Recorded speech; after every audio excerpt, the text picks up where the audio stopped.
friends, it's Claire from Scrappy Nerd UK and welcome to the next episode of December Daily Directory 2019 edition. So today I'm going to be working with something from my existing supplies. So these are embossing folders. Now I wanted to show you the different techniques that you can actually use embossing folders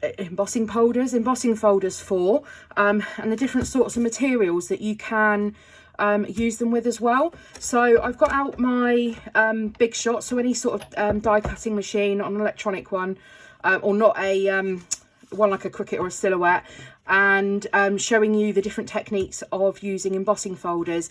And these look great in any type of album. So I've been playing with these in pocket pages, you can put them into travelers notebooks, anything you're working in, these work great. So I'm going to start with, this is my favourite embossing folder that I've dug out. This is the snowflake one.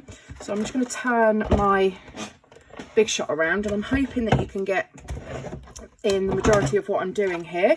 So I'm going to turn it to the plate, or the correct platform to be able to do this.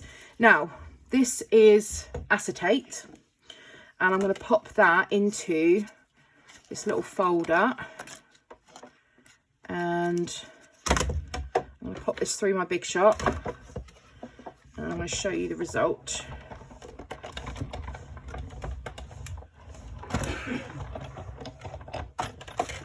Okay, now when I pull this out, this is amazing. So I'm hoping you can catch this. Look how pretty that is on acetate. So if I then trim this down, I haven't got my trimmer in here with me at the moment, but I'll just eyeball this to a 3x4.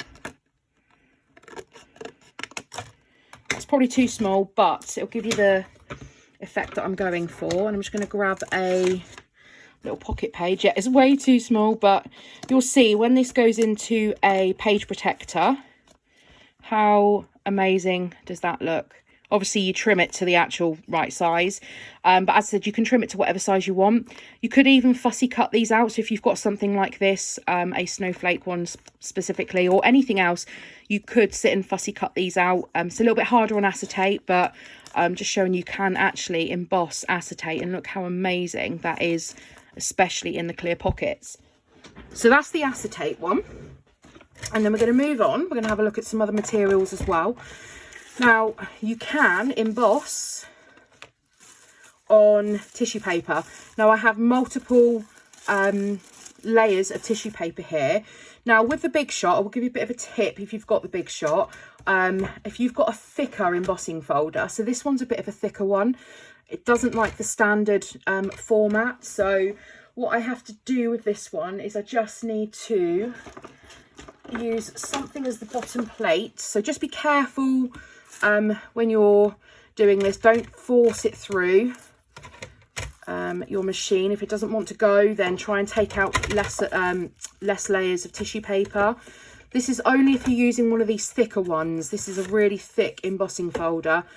This is one of the Gemini ones, so these are designed to actually go through the Gemini machine, but I've made it work with the Big Shot as well. So I've just put a whole load of tissue paper in. This one says Season's Greetings, and I'm just going to put some, basically you can just use paper, so just put in enough to where you think, just trial and error, to where you think it will actually go through the machine.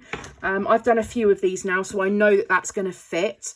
And I'm just going to slide it this way, pop my top plate on, and then I'm just going to run this through, and I'm going to show you the effect that you get with tissue paper.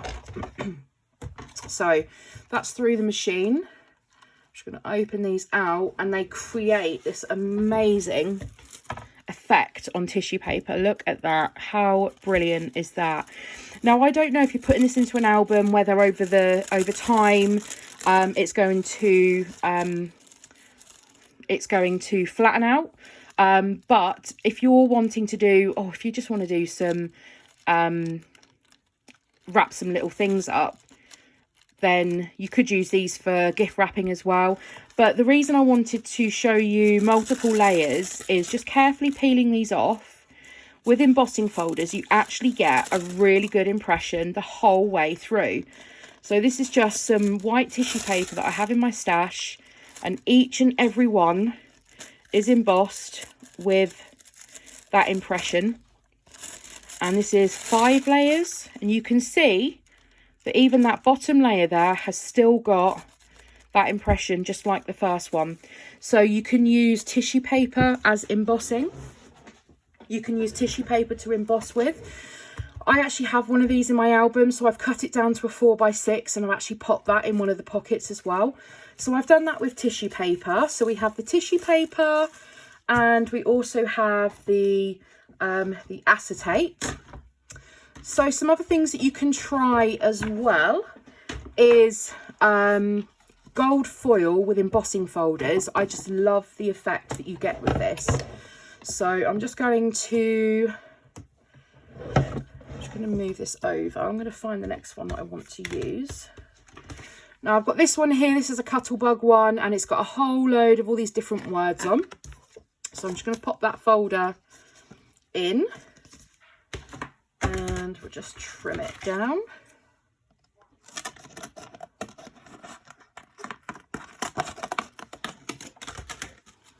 And then we can go back to the normal plates because these are a normal thickness embossing folder.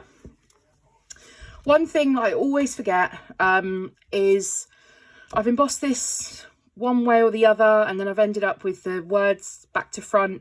But it should be that the branding should be up, and that's the way your paper should be. So your paper should lie underneath here, and that's how it should emboss. So I'm just going to run this through now.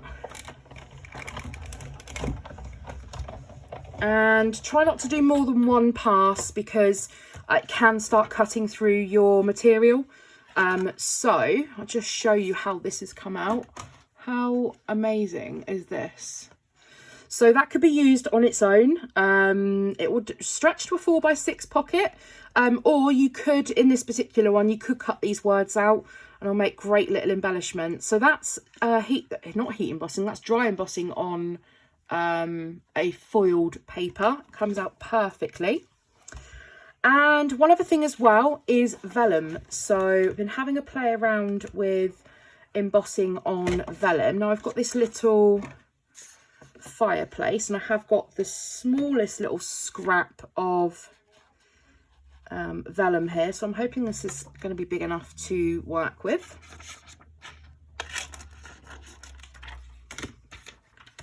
And then we're just going to run this back through again.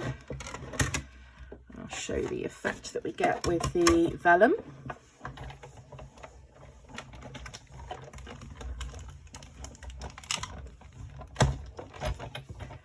I just love how digging out these embossing folders are actually transforming some of the ideas in my album from things that I have on hand, things that I already own. So this, look how cool that is on vellum. I just love how that's turned out. That's brilliant. So many different materials you can use. Just don't think of your standard white cardstock to emboss these on these folders.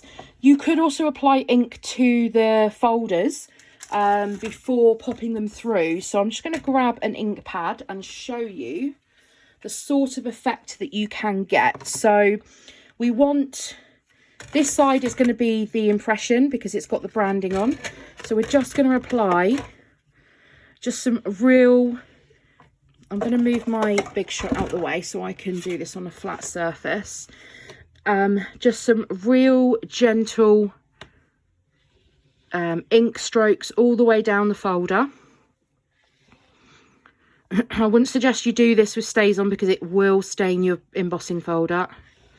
But something like a Tim Holtz Distress ink or any other non-permanent or non-staining ink.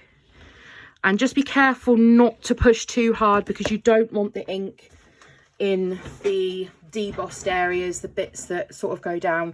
I can see I've got a little bit in the snowman there, but I'm not too fussed about. Now, this is textured cardstock, so I'm not overly sure how this one's going to come out.